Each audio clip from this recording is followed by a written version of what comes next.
Ayy, look, yeah, ayy. I'm in the lab like Dexter, brand new batch he tested. I'm with all the extras, don't try and bitch, I'm pressure. I'm the type to step on steppers, I'm the type to step on steppers. I'm the type to step on steppers, I'm the type to step on steppers. But speaking of the Western Conference, we'll go ahead and predict who we think are going to make the playoffs in between seeds 7 through 10. So I like how it looks right now. I don't think. Abby has a favorite team down there that he's obviously. I mean, but like the reason why I can't have OKC making it is because Shea doesn't play back to backs, and so the coach Mark Dagnall said that he's gonna end up limiting his minutes, and just looking to keep him healthy. So, and of course OKC, they're kind of like right now thinking about their moves for next year because they have a lot of picks they can trade up.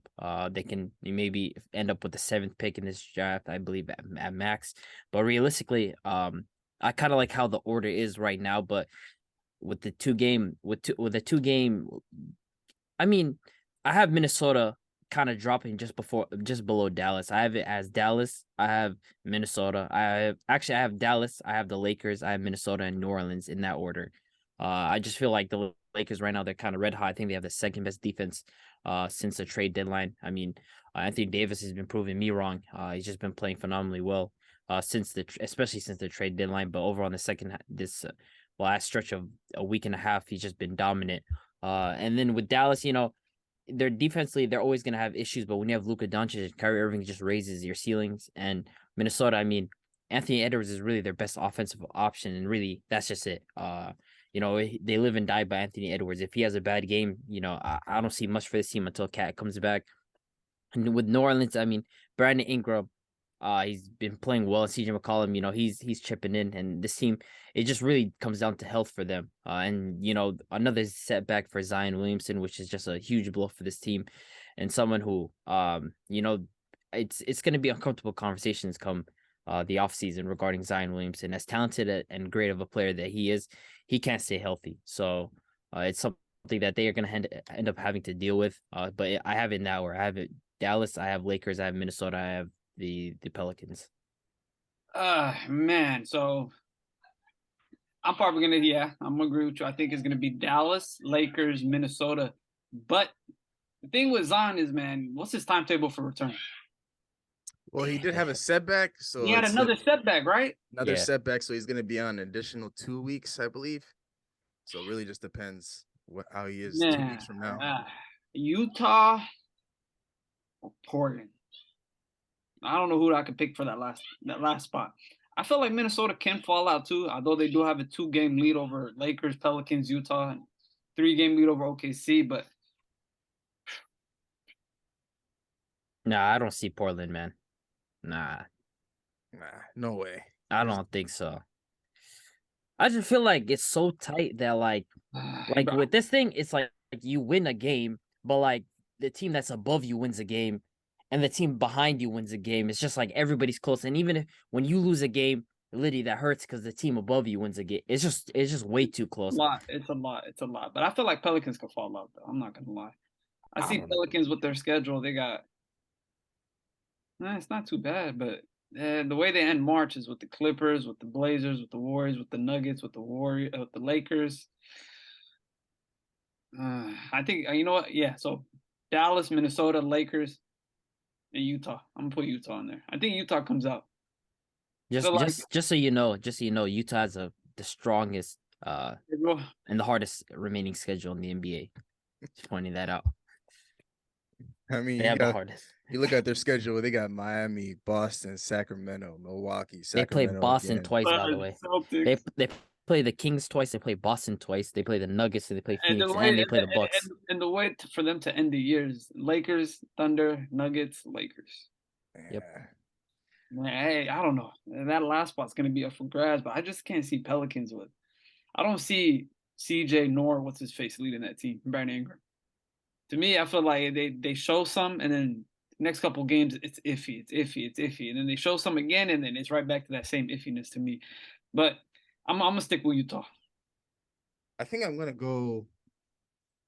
I think Yeah, I think my list is going to be similar to Abdi's. Actually, no, I think I disagree. It's going to be a little bit different. I'll put Dallas at number 7. I'll put Minnesota at number 8, and then I'll keep the 9 and 10 spot the same as it is right now. I'll have the Lakers at number 9, and then I'll have the Pelicans at number 10. Going back to the Dallas Mavericks being my number 7 seed, nothing's really wrong with them right now. I know Luka Doncic did get hurt, so of course we're gonna have to be updated on that within the coming days.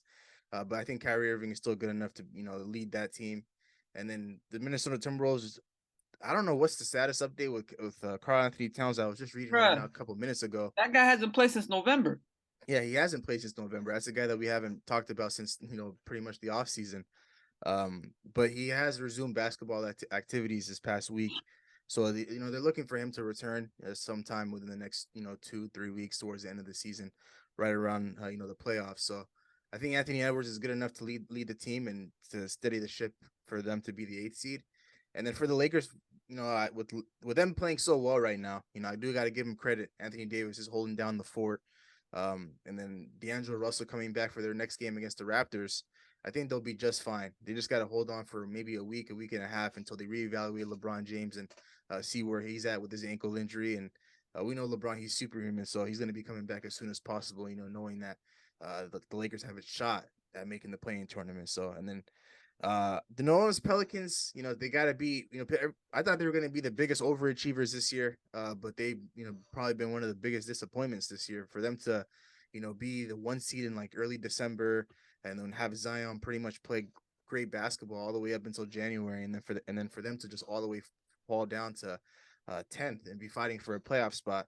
It's just extremely disappointing, but I do trust CJ McCollum. I do trust Brandon Ingram a lot more than I do with, Lauri Markkanen in Utah and then Damian Lillard with the Portland Trailblazers. Because the Portland Trailblazers, Dame's going to get his buckets. He's going to put up 35, 40 points.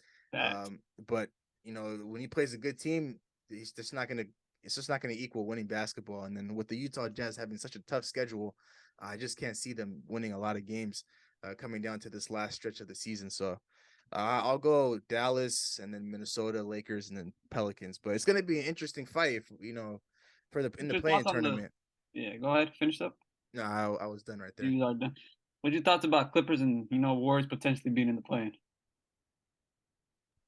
I think those two teams are it's weird because those two teams are championship contender teams. But I feel like they played down to the level of competition. I feel like both teams like with the Warriors, like I can excuse like some of what's been going on because of Steph Curry's injury and he returned obviously, and then 6-1 before he came back. They were hooping. They were hooping before Curry came back. I mean, overall in the season though, even with Curry in the lineup. Even with Curry in the lineup, they were disappointing, but it's a combination of injuries, and of course they lost depth from last season. But it only takes Wiggins getting healthy, and of course Steph Curry just ramping up. He's been cooking recently, and of course Gary Payton the second. I mean, it really just comes down to that. Just them getting healthy, and this team. I get it's what's always been said about them. Like, it just really takes a flip of a switch, but you can never rule out a team that just won a championship last year. So they have the experience. With the Clippers, I don't know. They just have to string together games, man. That's the thing with them. They just have to string together games. They got to start playing defense. But, recently, these last 2 games, we have seen signs from them where they felt a sense of urgency. So I just don't see them dropping to the play-ins. Yeah, I mean, it's close. It's only a game and a half. Yeah, anything's possible. So yeah, it's extremely close. The issue with the Warriors is, man, they just don't play any defense anymore, and they're not a good team on the road. They're one of the worst teams in the league. I feel like it's the defense and like the way after the turnovers, they just give up after they turn the ball over. They don't track back. Their hands are up in the air. Teammates arguing, complaining.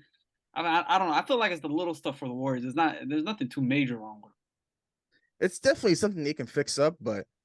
I mean, at the end of the day, like their communication is completely off. Like they just don't communicate on that end of the ball anymore. But offensively, these guys can string along stretches of the game where they could just flip a switch, and next thing you know, it's a 15-2 run, it's a 17-3 run. So offensively, they still got it, but they just got to start fighting and playing hard on the defensive side. I think right now, I think the Clippers will finish off as the 5th seed though. they'll be matching up with the Phoenix Suns, and then I believe the Warriors will just wrap up the 6th seed, and they'll play whoever ends up being the 3rd seed, whether that's the Memphis Grizzlies or the Sacramento Kings, or potentially even the Phoenix Suns, if they're able to reel off some wins. But I mean, I think regardless, it's going to be a dogfight to even get into the playoffs. But the play-in tournament is going to be extremely interesting because 2 of these teams got to fall out. So we listed 4 teams to make the play-in tournament, but only 2 of them are going to make it. If we're saying matchups between that 4, I feel like the 2 that are going to come out is going to be Dallas and Lakers. Unless Zion's back. It's a different story. Yeah. Yeah. But like I can't root like especially Dallas. Like you're going like in the just a one game yeah, against Luka Doncic and Kyrie Irving. Like that's tough, you know? Yeah, I mean, the Lakers, the way they're sitting right now, they got to win 2 games, so they got to beat the Pelicans, and then they'd have to play the loser. Nah, we faced Dallas first game, right? Because wouldn't it be 7 versus 10 and 8 versus 9? No, it's 7 versus 8. Oh, so 9 that's how versus they 10. do it. That makes sense. The winner of the loser of that 7-8 game would play the winner of the 9-10 game. So, Lakers have to. Lakers probably gonna have to play. They're gonna have to play Dallas or Minnesota, but at the end of the day, they got to get through the Pelicans, and the Pelicans are no slouch when Zion gets back. But yeah, Pelicans no slouch for Zion. So, but if Zion don't get back healthy for this team, it's pretty much wraps. But that's what we believe. That's how we think the Western Conference play-in tournament will shape up. Record a new hit, then we making us a film. Wouldn't sign a deal if I got a couple mil. Been in the lab, now they throwing out deals. Me and now Lakes, now that's overkill.